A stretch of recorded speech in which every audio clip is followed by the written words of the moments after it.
et que tu te retrouves peut-être dans une situation, supposons que voilà, tu es une jeune fille et que tu es en train de causer avec un mec, parce que tu sais que ta mentor, la personne qui est au-dessus de toi, a des attitudes souvent bizarres, tu vas commencer pas à craindre Dieu par rapport à ce que tu es en train de faire ou la position dans laquelle tu te trouves. Tout ce qui sera dans ton corps, c'est dans ton cœur, c'est que j'espère qu'une telle ne me verra pas. Parce qu'en réalité, cette personne, cette telle personne, ce qu'elle aura fait, parce qu'elle souffre du syndrome de la grande sœur, pense que elle est responsable de ton salut.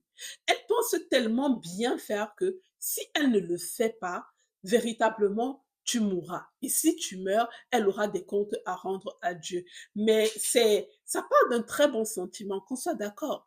Ça part d'un très bon sentiment, mais dans le fond, ce n'est pas ce qu'il faut. Parce que un véritable acte de foi aussi, c'est de pouvoir savoir s'arrêter, de faire des prières, de savoir quand il faut encourager, mais aussi de savoir quand il faut arrêter et de dire à Dieu, Seigneur, ce sont tes enfants. Moi, je suis seulement là pour être à côté de temps en temps.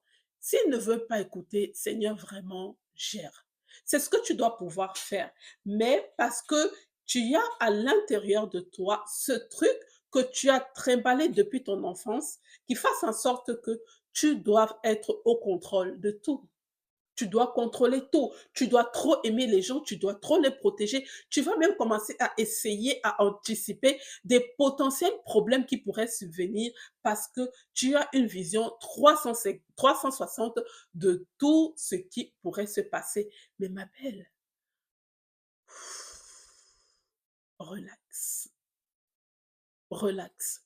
Il est temps que tu t'arrêtes, il est temps que tu te poses et il est temps que tu t'introspectes profondément